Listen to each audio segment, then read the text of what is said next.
2 free throws for 60. A 60-point game for Kobe Bryant. What a performance. What an exit for number 24. You couldn't have written this. 45-50, 45. There goes Davis. Oh, my God. Davis is going to run it all the way back. Auburn's going to win the football game. Step back. Walker. Cardiac Kemba does it again. UConn wins at the buzzer. Leading by 3 as Boone hits it to deep left. That might send the Yankees to the World Series. Boone, a hero in Game 7.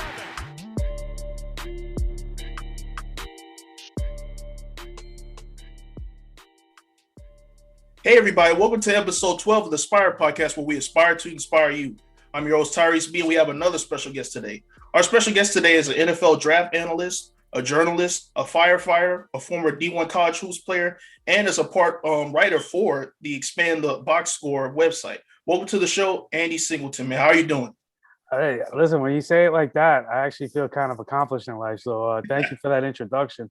It's a pleasure to join you tonight and get to talk a little bit, not only sports, but also, just some behind the scenes kind of things. And, I'm happy to be here, and thanks for the invite. Most definitely, man. You know you're a busy guy, so I'm just glad to have you on, man, right now. So with that being said, let's move into the podcast, man. Where are you from originally? I am a born and bred New Yorker. Was actually born in the Bronx. Grew up on the Lower East Side, spent time in Queens, and have been in Brooklyn I'm 46 now. I've been in Brooklyn since I was 12. You do the math, 34 years. Wow, that's amazing, man. 34 years in Brooklyn, man. I know the sports scene up there is really great, man, especially, with basketball. And I know football up there is getting better as well. So what sport did you get into, when you were young? Yeah, I mean, growing up, we just played everything. I mean, it was a different era. My era growing up, this was before cell phones. We actually were having a conversation about this the other day. One of my coworkers, he was talking about his son will only go to the park like if he has something to do. Like if he has a baseball game, he'll go to the park, but he won't just go. And we were talking about, we get up and from sunrise to sundown, 8 a.m. to 8 p.m., 10 p.m., whatever. We were out all day. And I realized that's because the park was our cell phone back then. Like we didn't know what anybody was doing unless you went to the park. So we were out all day, playing football, basketball, baseball, you name it. We were playing it. I was always small. I didn't really fill out to my current size until my senior year, going into my freshman year of college. So I was always the guy that was the scrapper. But if you see an image of a bigger guy, holding somebody by the forehead, while he's just flailing his arms, I was the guy flailing his arms, that kind of thing. But the guy the coaches would always say, tell the star players, if you had half this kid's heart, you would be you'd be an all-star, whatever. And then I filled out going into college my freshman year. I actually went to Providence my freshman year, and I was so to answer your question, I was always a baseball player, basketball player, and I wound up going to college not to play anything at the time, but wound up hanging out with the entire men's basketball team. Austin Crocher was a freshman at the time. We were in every class together. We became very, very cool and hung out all the time. Rob Phelps, who was a leading scorer in high school from Brooklyn, he was a shooting guard on that team. Dickie Simpkins, Michael Phelps. I'm trying to think. Mike Brown. These were all guys that went to the NBA. Anyway, these are the guys I was hanging out with. And long story short, with that, I left Providence and kind of dropped out, if you will. Wasn't going to go back, and wound up playing and working out with a friend of mine who was the leading scorer in the nation for Long Island University, Joe Griffin. And he put me in touch with the coach at St. Francis. St. Francis needed a point guard. Next thing I know, I wound up there, and I wound up playing D1 for 2 years. And as I was telling you before we started, Not a very successful 2 years, but I mean, still at that level, you're just at a different pace anyway, in terms of just how things run, how things operate. So yeah, it was a lot of fun. I would love to go back to my college years for a day right now. They seem like forever ago. So enjoy the time you have while you're there. But Yes, sir. but yeah, I mean that's pretty much the background of the sports stuff and where I grew up. I don't want to get too long winded. No, you good, man. That was fun. That was perfect. I mean, it's good to hear that. We talked before on this podcast about, playing basketball in D1. And, as you mentioned, your team didn't do that well, but, even if your team doesn't do that well, we've all built memories, playing sports. Either it was, something that happened with your teammate, a win that you had, or, even a shot or a play that you made. So with that being said, what was your favorite part about playing basketball? What was your favorite experience as an athlete playing basketball? Um, well, interesting, like what you said. I mean, even not having a great program. I mean, one of my best friends to this day, he's a brother to me, was one of my college teammates. We couldn't look any different. He's 6'7", 260. Darker than you. We couldn't look any different. We looked like Rob and Big, if you remember from MTV show. But I mean, we're literally the same person, and it just shows you, like, playing sports was always, to me, like, there was no barrier. It was just, what are you willing to give me, and what am I willing to give you, and we can only do this together. That's teamwork. So it kind of just was always, to me, like, those were the best times. Those were the best moments. Was just having somebody else to do something for. I remember when I was in the fire academy, we had to run, and we would run in groups, and I forgot exactly how it came out, but somebody said, "How come I can run so much better in this right now than I can when I go run on the treadmill or something by myself?" And somebody said, "Because there's nobody pushing you," and it's just like, it made so much sense. Like, when you're part of a team, like, you give up. We naturally tend to give up on ourselves. That's why, like, individual sports and athletes that play individual sports, their mindset is so much different. But for me, it was just that feeling. I mean, I mentioned we didn't have the winningest program, but we're still all in touch with each other. We just had a impromptu FaceTime call with about 6 of us on a call for about 2 hours a week or so ago. Those are the things that I remember. It was just some of it was the games, some moments of games, but it was really all the off the court stuff that really stuck with you the most. Those are the memories we all, remember and laugh about and still have the jokes on, and, things that happen in practice. I mean, of course the games were important. You have memories from those, but it was all the little things that, the cameras never would have saw, so to speak. So, yeah, those were my fondest memories of playing, and the things that I just love about sports, and why I gravitate towards it, and why I got involved with doing stuff to this point in my life and covering things. So it's to me, sports is the great equalizer for humanity. Where you don't have to have anything but heart. Hey, you put it the best way possible, man. I agree with you 100%. I've played a couple of games, but the best thing about it is being around teammates and friends. Playing sports with them. Just building memories. And, just bonding over that experience. So, and it's even great that you're still being able to connect with your old teammates. And hopefully for me, as you said, I'm still in college. Hopefully I can can stay connected with my friends as I graduate as well. But with that being said, you mentioned about you being a firefighter, so let's talk about more about that. And when did you become a firefighter? How long you've been in that part of in that industry? And yeah, do you currently still do that today? Yeah, I currently still do that. I'm actually going, as I was telling you, going back to work in the morning. Got off this morning, so I say that because it's such a rewarding profession and career that I don't even notice sometimes that how much I'm actually working. They say when you do what you love, it doesn't feel like work. And sure enough, that holds true with this profession. And at least for me in my career, I'm actually in my 19th year. I'll have 20 years, in October. So I got on in 2001, and my story with that is a little different, is a little interesting.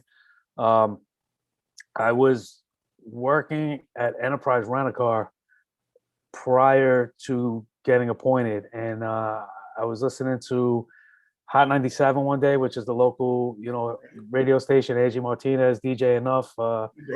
and there's some commercial for, fire department is test is coming up. Go to your library and get an application. I just thought, all right, why not have an option? So I did that and moved along the process. Didn't think I was interested in the job or would take it or wanted it. And one of my customers at Enterprise happened to be a firefighter. And the way Enterprise works, for those that don't know, is it's primarily a car rental service that when your car is being repaired, that's their primary business. Is that your car's in the shop and they provide the replacement vehicle for you. So his car happened to be in the shop, and he would come in basically every other day and say, all right, well, switch me to this car, switch me to that car. I want to test this car. I want to test that car. And we just got to be friends, and we got to talk a lot. And he found out I was on the list to be a firefighter, and told me, why wouldn't you want this job? And everything I could think of, he would just cut me down and say, I thought that too. And I've never looked back. And, if you don't take it, you'll regret it. And if you take it and you don't like it, you can always go back to Enterprise. If you don't take it and you change your mind later, you can't just go to that. And, blah, blah, blah, blah, blah, blah, blah, blah. And 9/11 happens. And literally you could, my neighborhood, the smoke from 9/11 was, in my neighborhood right across the East River for, weeks after. And my mother teaches nursing at Pace, which is 2 blocks away from Ground Zero. So I was in the next fire class if I wanted to be. And my mother teaching there and a nurse and everything. We wound up at Ground Zero on 9/11. And I wound up being there with hundreds and hundreds of firefighters, some of which I wound up, remembering their faces when I actually became one.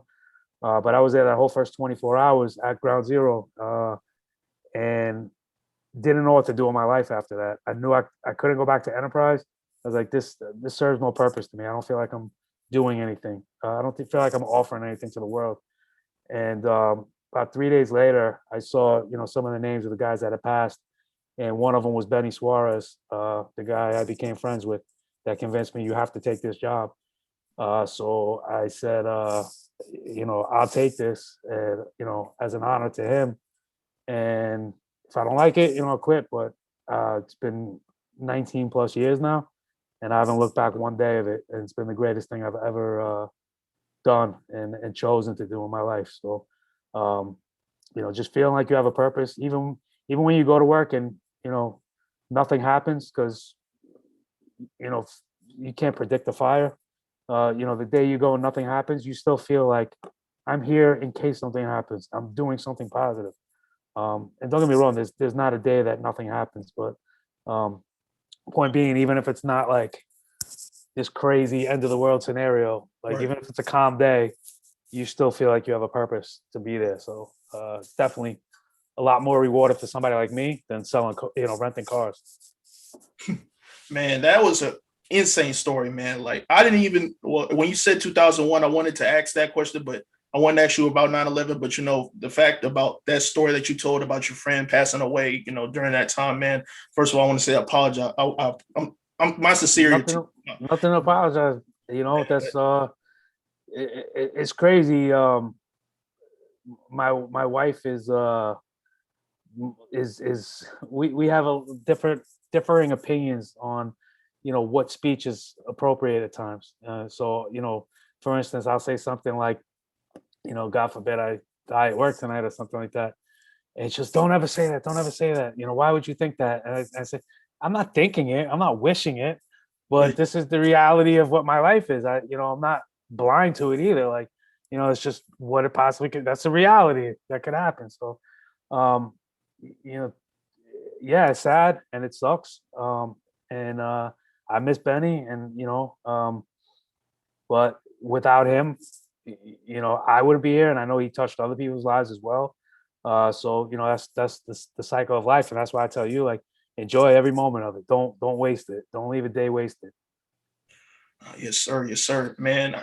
Once again, man, it's a start. Rest in peace to your friend, man. And you know, being a firefighter, I've actually interviewed, somebody who was similar to you in the same position, who was actually he was a rec basketball player who was a firefighter, which was his main job, and he would, work 40-hour shifts at a time sometimes, and then you Right. have to, go play basketball at 7. I would talk to him during the games. He would be exhausted, just drained, but he ended up winning the championship, with that team at the end of that season. But it just shows dedication, Yeah. and he told me the same thing that you told me. So being a firefighter is a very important job and very strenuous. But as you said, you've done it for 20 years, and I know it's been a great ride for you. So. Yeah, and it just naturally fit with go back to that team stuff and that just environment, because everything is team oriented. Like you can't put out a fire by yourself. You can't win a basketball game by yourself. You can hit the game winning shot. You could be the most valuable player,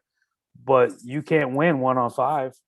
It's the same type of dynamic. So it just fit. It was just a perfect fit for somebody personally like me. And as it's been a blessing. Really, and an honor. So, And to hear, man, great to hear. So, with that being said, you're still currently a firefighter, but you also do a lot of many other things, especially in the sports industry. So let's go into the sports industry for a second. So, like not many athletes decide to come to the media side of the sport. So I want to say, I wouldn't say welcome, but it's good to see an athlete come over to the side. So I know you probably have two different aspects of it. And I want to go into your time with Expand the box score. So yeah. how did that come about? And what do you currently do for them right now? So that came about. I got about 8 years ago. I've always needed something additional to do. Just have a lot of energy constantly going. Prior to getting into this, I was doing other side businesses and that involve promotion and working in the music industry with DJs and stuff, and got tired of that, moved on, and met my wife, and starting to become a little bit more settled down. And I said I've always been into sports. I'm a big baseball guy. I wanted to get into a fantasy baseball league that was a dynasty league and had minor leaguers and everything like that, like just like as complex as I could get. And I found a league. I took over a team, and I was doing all this research to you know find reports on minor leaguers and stuff like that. And I came across a bunch of sites I never knew existed, and somehow, for whatever reason, they all seem to be looking for writers. And I thought they wanted like real serious writers. And I don't mean to sound like I'm saying that as a negative. I just like, what are they all looking for? Like the next Wilbon or Vesey? Like what? How many of these guys are applying to? So I said, for goofs, I'll submit an application to one of these, and I did, and they said, hey, we'd like to have you write for us. I started writing. I was like, okay. I First thing I wrote was kind of like an editorial piece on Aaron Hernandez and fatherhood and teamwork and my relationship as being a father, as being an athlete, as being um, uh, that whole dynamic. Right. And I was like, wow, I thought this was really good, and not just because I wrote it. Just I thought it touched on a lot of different things. And after like a week or so, it had like 100 views, and I was like, all right, nobody knows me. That's cool. And for whatever reason, I decided I think I was doing for my own fantasy football league. I did quarterback rankings, and I said, you know what? Why don't I just put these out too? So I put those out, and within like an hour, it had like over 1,000 hits.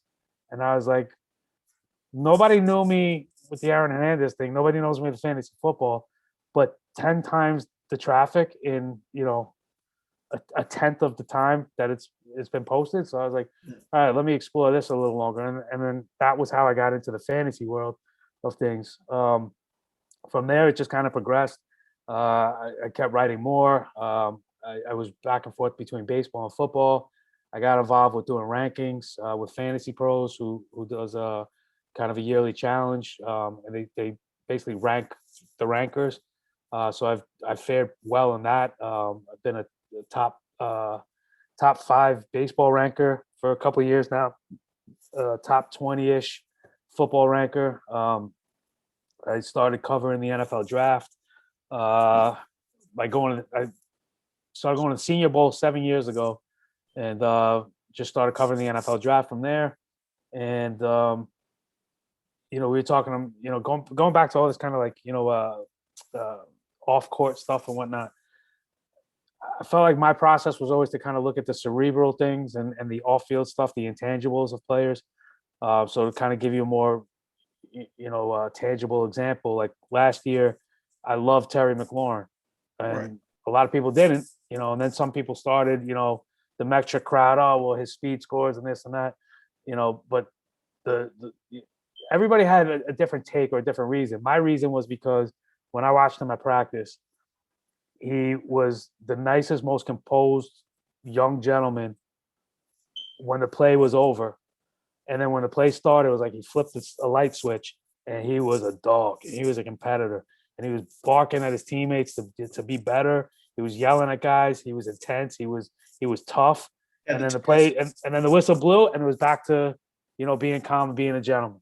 And I was like, wow, that it's the little things like that I was like, wow, that's all right.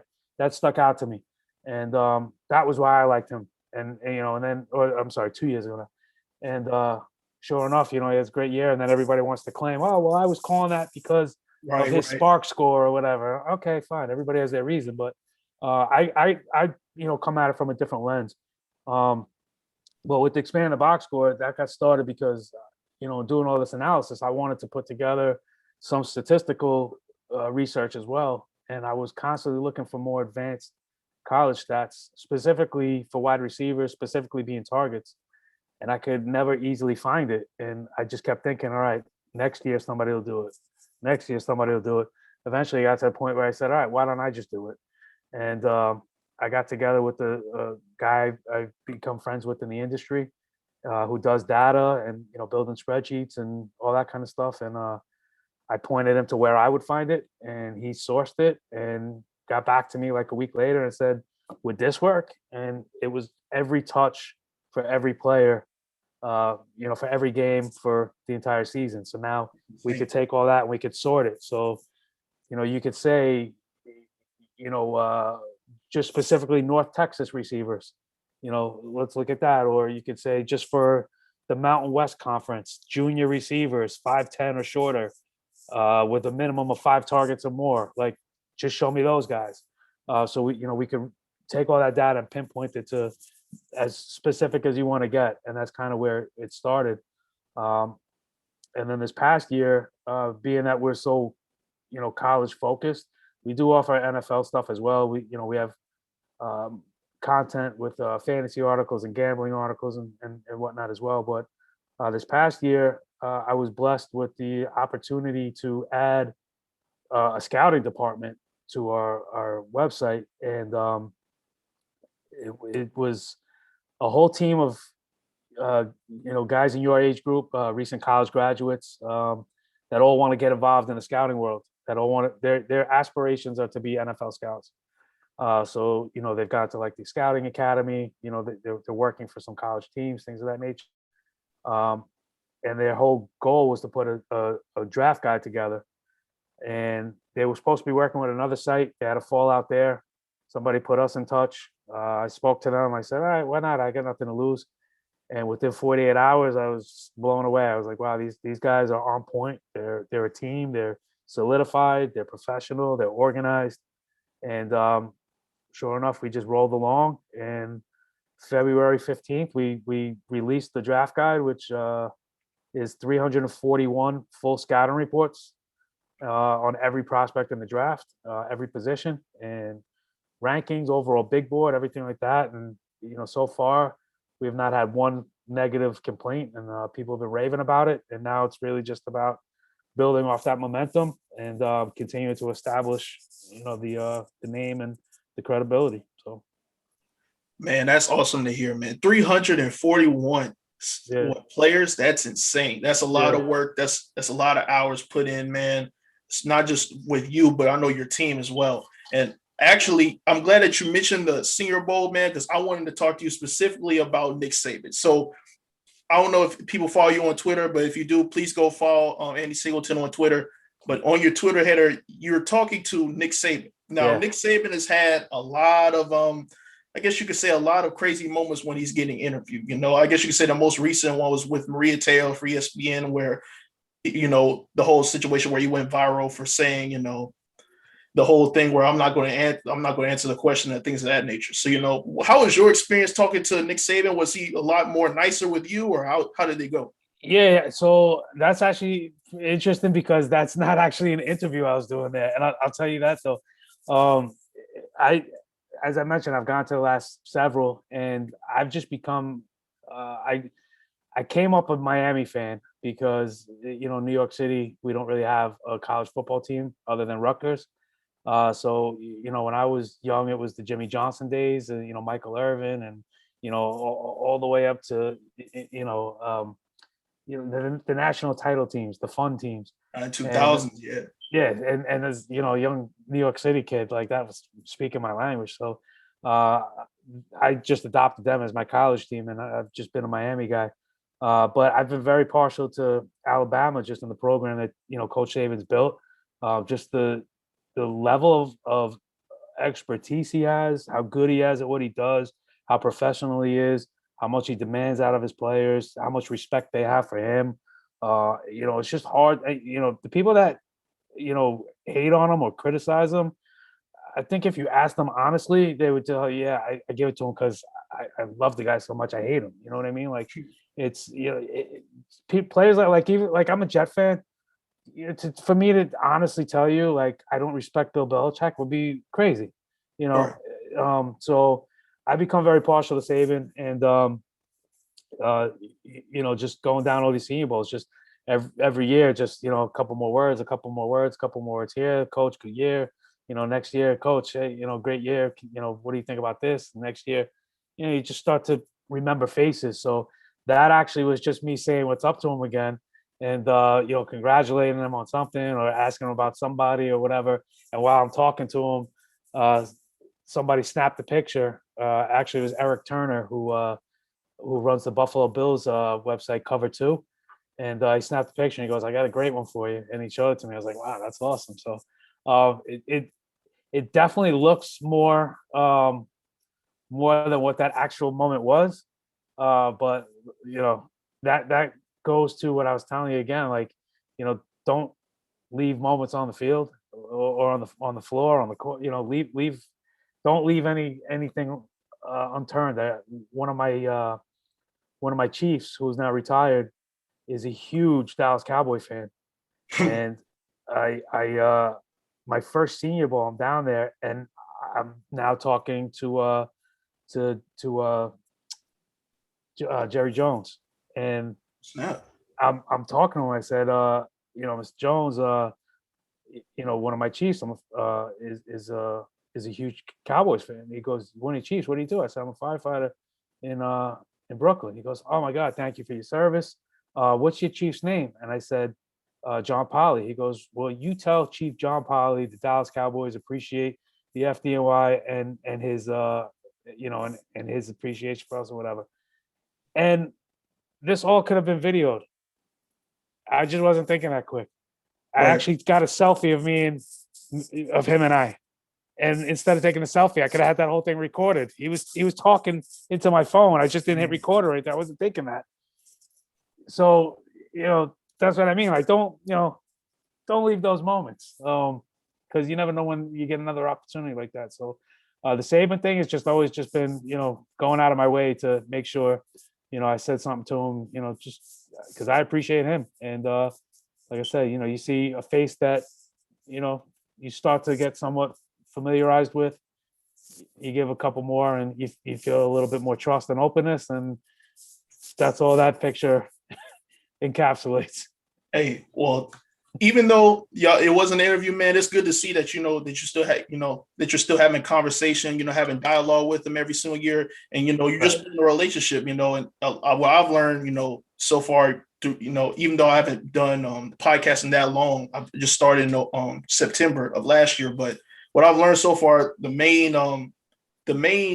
I guess you could say advice that I've gotten from everybody is definitely, connections. You got to connect with everybody. It could be anybody from, agents to coaches to, even a team doctor. You never know how you could get your first opportunity. So, connections are, very important, especially, Exactly. even going back to where you say, even in college, you were able to get, a chance at, playing D1, due to connections. So, connections are very important in general. So good to hear. Yes. But that's how I got the nickname Peoples, was just knowing everybody. They gave that to me because they just the first fire I ever went to, it was in the summer and we were repacking the hose and people were hanging out on the fire escapes and everything, and somebody saw me and said, "Is that Andy? He's a firefighter now?" And then a bunch of other people were like, "Oh, Andy." And one of my senior guys said, "How does everybody know you?" And I said, "I know mad people." And it just came out naturally. And he said, "You know mad people? What are you, Peoples Hernandez from Shaft?"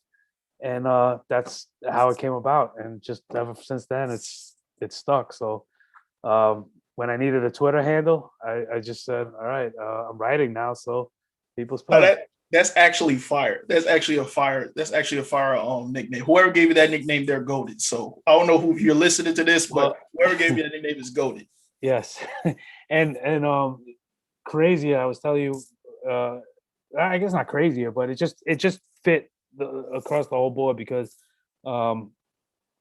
before I was writing, what I was doing with music and stuff was promoting, and that just was like, it just fit with that as well. You're supposed to know a lot of people, and here's this guy whose nickname is Peoples, and he knows a lot of people, so it just fit with that as well. And then, like I said, when I got into the writing, I felt like it was a double entendre because it is truly my nickname, but now I'm using a pen and I'm speaking for the people with my pen. So it's whatever. But but it's a smooth nickname, man.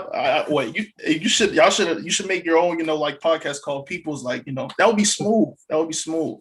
But man, since you've talked about, connections and all these people, since you are a people person, who have you met in the industry, or what some famous names that you've met in the industry? I know you just said Nick Saban. You've talked to, Jerry Jones. I know you probably met a lot of, possible NBA players, NFL players, MLB players by chance, or coaches. Who have you met in the industry? That man. So honestly, in my life, too many to name. I really wouldn't even know where to begin. How about what's the most memorable for you? Like, what was the most memorable one? So it's really, honestly, so many, because for me it goes back to my childhood, because even before I got to my level of, I was mentioning DJ Enough before, right? So I'm guessing DJ Enough. Right, of course. Okay, hold on one second. Oh, snap.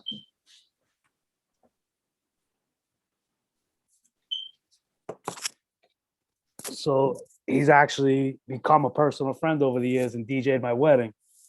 I don't know if you can see that or not. So can you see that, Cliff? See it now. Wow, that's insane. Sheesh. Yeah. So, so when you say like, who's the most important, who's the most influential, all that kind of stuff, I wouldn't even know where to begin. My father is a lawyer, and when I was growing up, he was working as a litigator for one of the most prominent East Coast entertainment law firms. So when I was 9, he was representing the WWE, which at the time was a WF, and he was they were suing a toy company because they used Hulk Hogan's.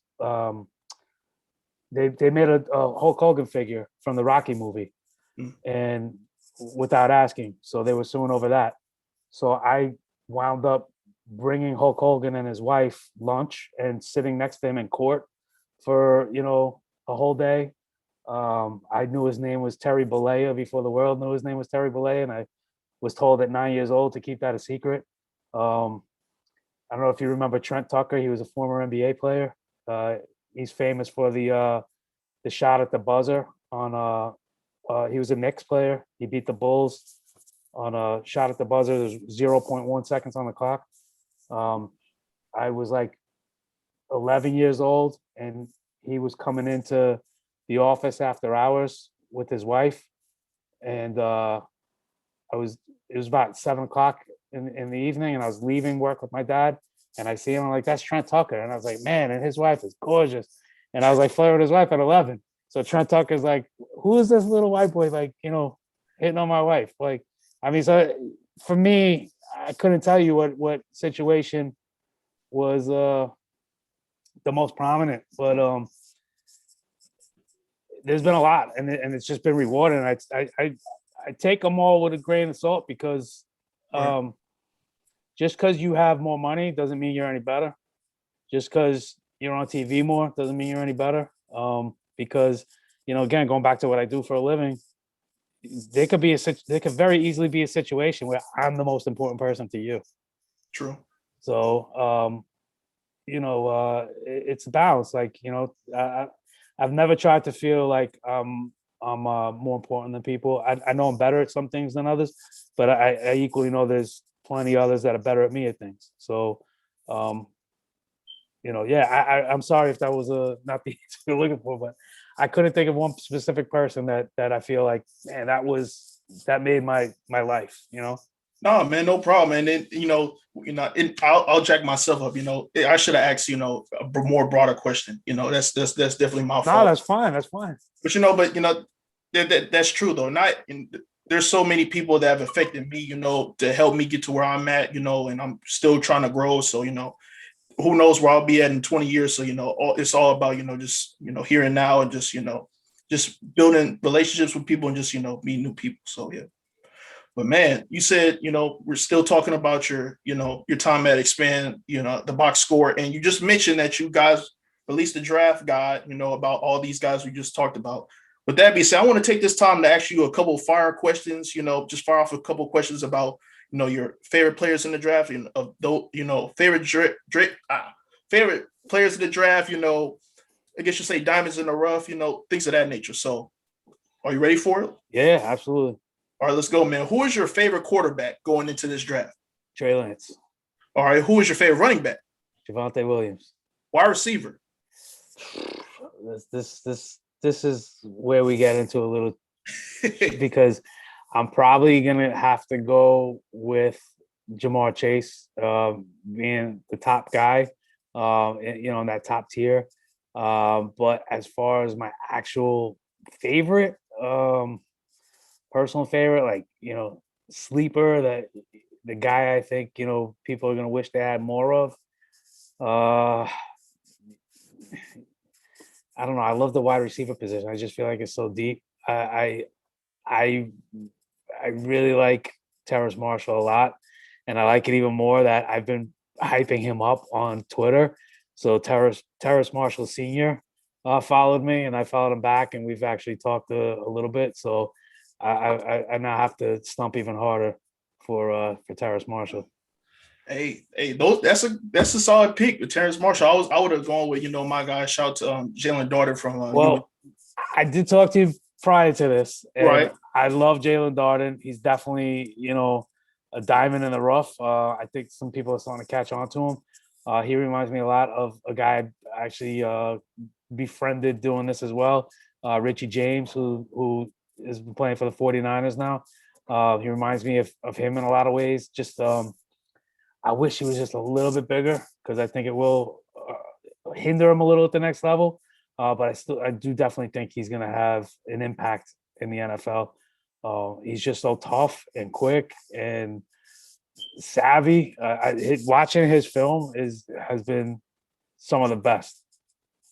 I mean, I can agree with that, especially with on YouTube. I believe like there's a I believe there's a whole like highlight reel of him. I think it's called like Jalen Darden, the shiftiest player in college football. Yeah. I think the last time I saw that YouTube video was at like 375K. So Okay. people are definitely catching on to Jalen Darden, and hopefully he can get drafted because for UNT, I believe we've had a lot of good players recently to come out of the programs. Shout out to Mason Fine and guys such as Jeremy Wilson, who plays for the 49ers as well. But we haven't had a guy at our program who's been drafted since, I believe, 05 or 06. I think the last person who was drafted it was in 06. Maybe it was Patrick Cobb. So it's been a minute since we've had a draft pick.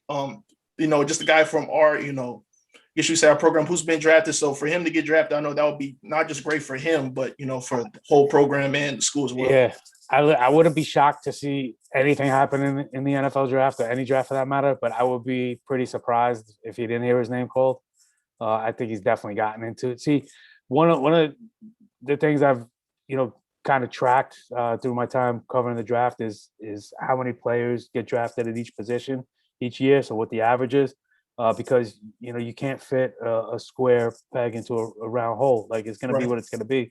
And there's an average of 32 wide receivers drafted every year. Is that the most?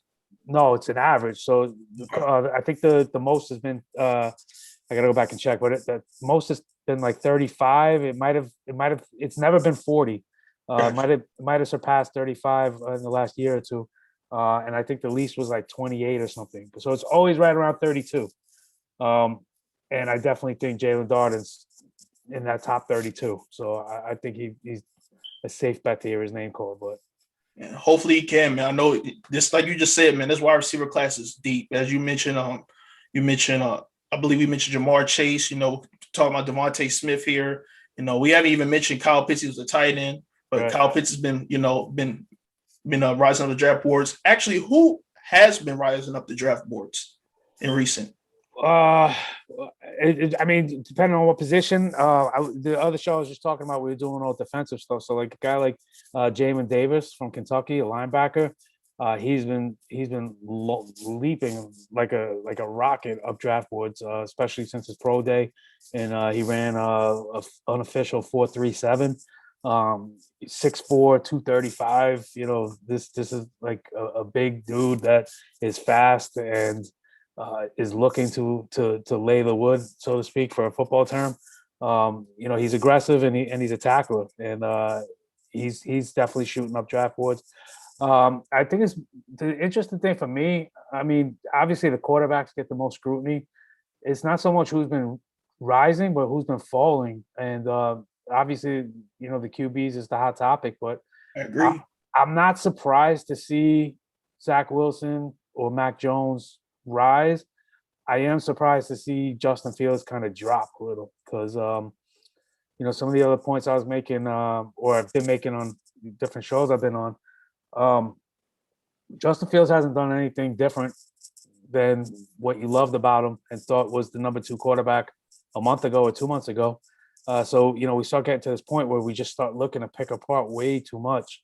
And at the end of the day, like it's overkill. And, you can, to me, it's like if you have a scab, right? Right. You could pick at it so much, you wind up doing more damage to yourself than good. Yeah, you're just leaving a scar. Right. So, to me, we start over scrutinizing prospects in that regard where, okay, maybe you want to dig under the hood a little bit more because, you have a little bit more time. I get that. But when you start you're going to, if you're looking for smoke, you're going to find fire, or if you're looking for fire, you're going to find smoke, however you want to say it. And it just feels like people are looking to find reasons to not like him as opposed to actually finding reasons to not like him. Right. With a guy like Mac Jones, I'm not surprised to see that looks like he's likely going to San Fran, because when you look at the personnel they have and the offense they're running, it reminds you a lot of what Alabama does and has, all that talent and, multiple receiving threats, surrounding him and just a stable of running backs. So in that regard, it's kind of like, okay, this team is built to have a 3-year window. If we sign Trent Williams, you're not going to have that for a decade. So if you need a quarterback, you're not worried about 10 years from now. You're worried about the next 1 to 5 years. And Mac Jones can come in from day one and handle that assignment. So that makes sense to me.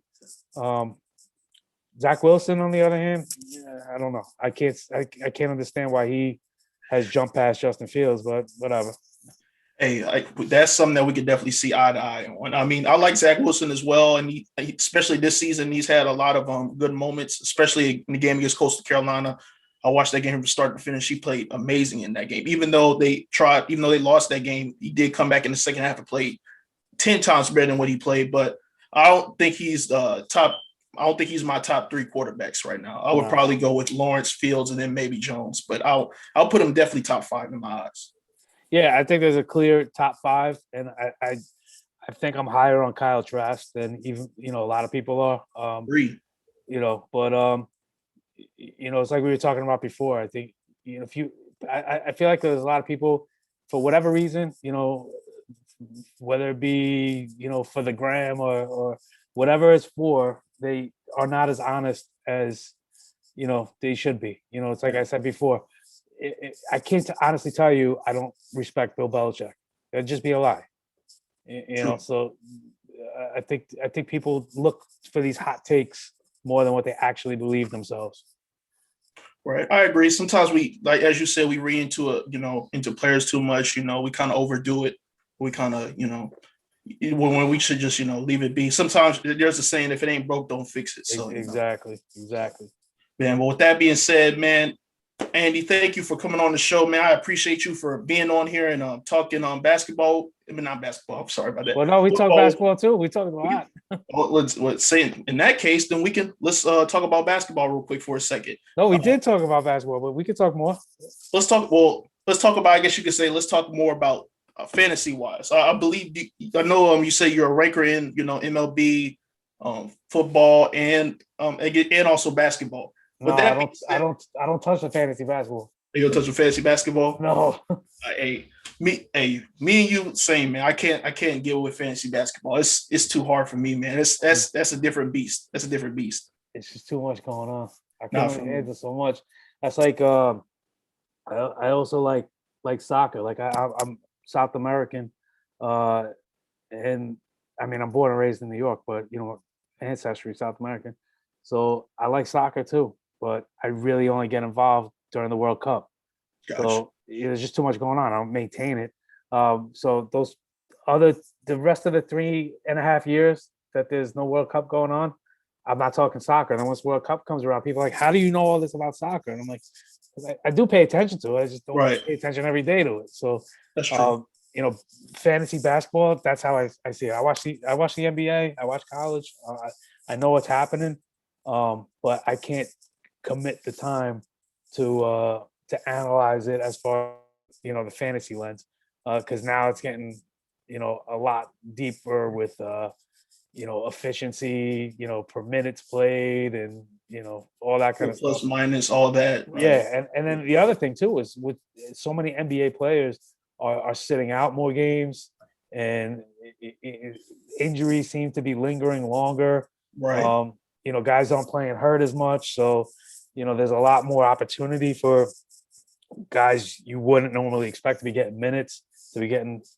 So, yeah, that whole landscape is just too much for me to add to my tool bag right now. Hey man, no problem with that, man. Trust me, you can't cover everything. I've realized that as well. For me being a journalist, I try to cover as much as I can possible. But every sport I can't cover. Somebody asked me about cricket the other day. I was like, well, I can't tell you. I can't tell you about cricket, man. There's somebody out there who can definitely tell you everything you need to know about it. But I'm definitely not your guy for that. But with that being said, I want to end off this podcast by asking you one last question. Now, usually I ask this question to everybody. I want your take, since you're an athlete and you're on the media side.